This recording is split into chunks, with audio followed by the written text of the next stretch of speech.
केंद्रीय कर्मचारियों और पेंशनभोगियों के महंगाई भत्ते में बढ़ोतरी को लेकर वित्त मंत्रालय से महत्वपूर्ण और ताज़ा अपडेट। जी हां दोस्तों, एक तरफ जहां केंद्रीय कर्मचारी और पेंशनभोगी बढ़ती हुई महंगाई के बीच महंगाई भत्ते में बढ़ोतरी का बेसब्री से इंतजार कर रहे हैं, इसी बीच में वित्त मंत्रालय के द्वारा 2 अगस्त 2022 को संसद में महत्वपूर्ण जानकारी दी गई है, जिसके बारे में आपको इस वीडियो में बताया जाएगा। तो वीडियो को आप लास्ट तक जरूर देखें।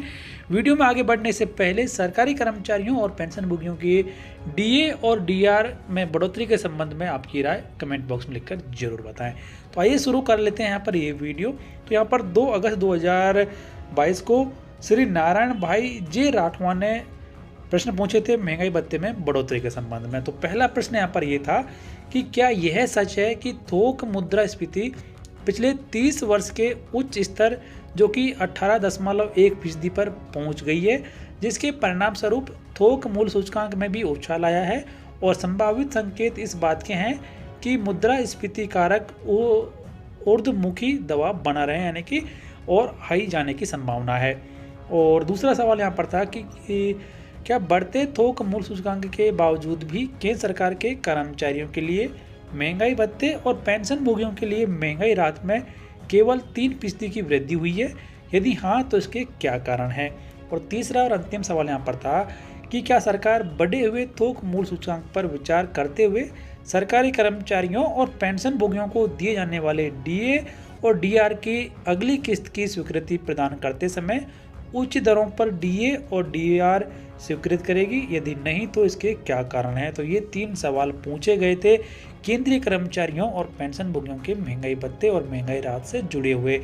इन तीनों ही सवालों के जवाब वित्त मंत्रालय में वित्त राज्य मंत्री श्री पंकज चौधरी जी के द्वारा दिए गए हैं, जो कि इस प्रकार हैं। तो पहले सवाल का जवाब दिया गया जी हाँ, थोक मूल्य सूचकांक के अनुसार मई 2022 के माह में मुद्रास्फीति 15.88% दर्ज की गई, जो कि पिछले 30 वर्षों में सबसे अधिक है।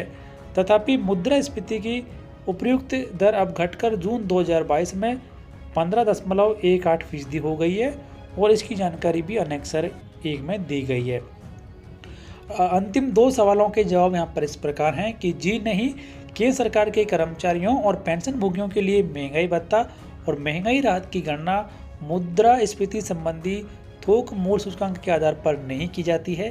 केंद्र सरकार के कर्मचारियों और पेंशनभोगियों के लिए महंगाई भत्ता और महंगाई राहत की गणना श्रम ब्यूरो, श्रम और रोजगार मंत्रालय द्वारा जारी किए गए औद्योगिक कामगारों के लिए अखिल भारतीय उपभोक्ता मूल्य सूचकांक के अनुसार मुद्रास्फीति की दर के आधार पर की जाती है।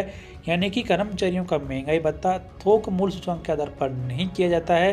महंगाई भत्ते की गणना औद्योगिक श्रमिकों के लिए अखिल भारतीय उपभोक्ता मूल्य सूचकांक के आधार पर की जाती है। इसीलिए पिछले 3 महीने जो 6 महीने हैं उसके आधार पर महंगाई भत्ते में 4% की बढ़ोतरी हो चुकी है। मौजूदा समय में कर्मचारियों को उनके मूल वेतन का 34% महंगाई भत्ता दिया जा रहा है जनवरी 2022 से, और अब जुलाई 2022 से महंगाई भत्ते में 4% की बढ़ोतरी हो चुकी है उपभोक्ता मूल्य सूचकांक के आधार पर। तो ये महत्वपूर्ण जानकारी केंद्रीय कर्मचारियों और पेंशनभोगियों के लिए कि फिलहाल उनके महंगाई भत्ते में जल्दी ही बढ़ोतरी की जाएगी और उनके महंगाई भत्ते में बढ़ोतरी की गणना उपभोक्ता मूल्य सूचकांक के आधार पर की जाती है, ना कि थोक मुद्रास्फीति के आधार पर। तो इसके संबंध में आपकी राय कमेंट बॉक्स में लिखकर जरूर बताएं। वीडियो को लाइक और शेयर करें, चैनल को सब्सक्राइब और बेल आइकन प्रेस कर लें हर एक यूजफुल अपडेट सबसे पहले देखने के लिए।